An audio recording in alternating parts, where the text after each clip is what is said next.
everybody. Welcome back to the dirt road. Kind of cool out here today. Now, it's winter time. It's January. I've been watching a TV series on Tubi called Hell on Wheels. It's not a new series. It's been off the air for a few years, but it's a good one. The main character in it's a fellow by the name of Cullen Bohannon. He's an ex-Confederate officer after the war, and he's helping to build the Intercontinental Railroad. And he carries a pistol similar to this called a Gunderson. Now, Pieta calls this particular model the Navy Colt replica, but I'll be doggone if it don't look a whole lot like that Gunderson that he carries in that movie. It probably is the same gun, to be honest with you, the same model gun, but it's and these brass frame ones here, they a lot of people that are in the reenactment communities and stuff like that, the real enthusiasts on these particular guns, they call these brass frame ones the ribs, because they were mainly the southern states used the brass frame because the metal was scarce, I suppose, and they didn't have the industry and the steel mills and stuff like that that the North had. They were agricultural states. They weren't industrialized. And anyway, but it's a good shooter. This is the first cap and ball revolver I ever bought. I was wanting to get into it, and I didn't know whether I'd like it or not, or whether I'd stay with it, so I didn't want to invest a lot of money in one, so I just settled on the cheapest one I could find that Midway USA had, and it was this one here, the Pieta brass frame Navy Colt replica, and that's what they called it. But anyway, I'm going to show you guys how to load this thing up here. They're pretty neat. If you hadn't ever loaded one, or you don't know anything about them, you put them on half cock. That frees up your cylinder to spin. You want to pull down your loading lever. I'm going to load one cylinder, and you lock your loading lever into your cylinder so it don't move. And I'm just going to load one cylinder, and then I'll load the rest of them off camera. We've got our Pyrex pistol powder and our flask. We've got our powder measure set to 23 grains. We're going to be using these CCI number 11 percussion caps. So that's all I got. We're going to be using the .454 round pistol balls, which is what's recommended for this gun. We're going to be using these felt pads, this little felt disc.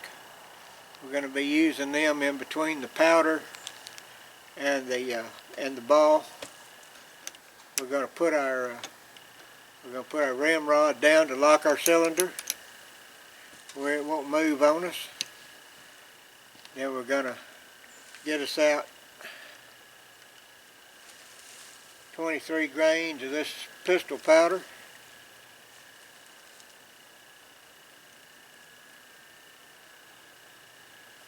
Okay. We're going to pour it right down this cylinder, right.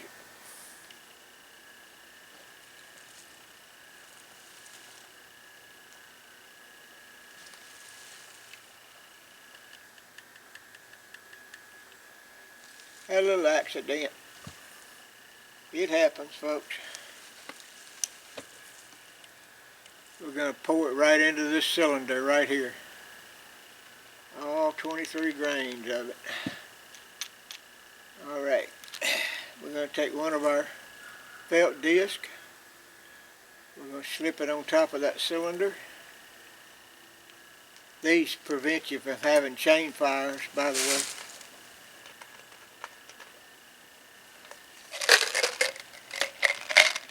We're going to take one of our round balls, raise up our round ball right on over to the, and then we're going to mash it down. And you know you got the proper length when you have that little shaving of lead come off of it right there. That means your ball's in there good and tight. So there's always that. All right. Well, guys, I'm going to turn off the camera and load the rest of this up because it takes so long to do it. Don't want the video to be that long.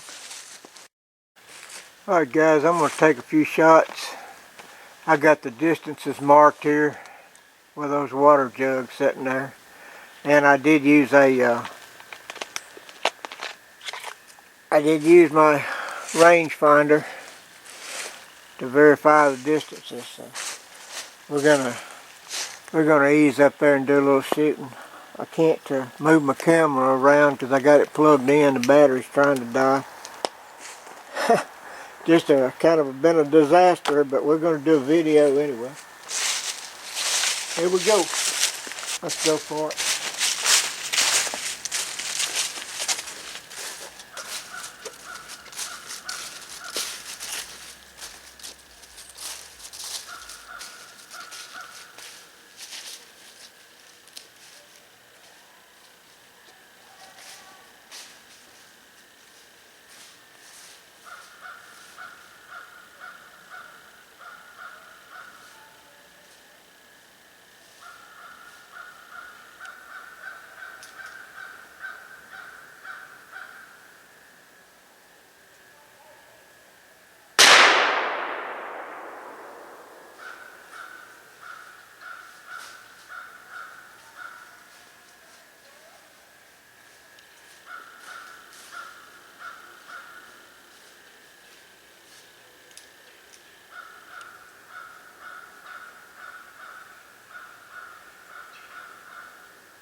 These two here were from a previous shooting, but there's 3 of them that's printing a little high. Then I put the other 3 right in the pickle barrel. So we're doing all right.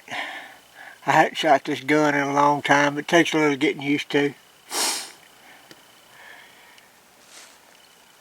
There's a lot of practice goes in with a black powder.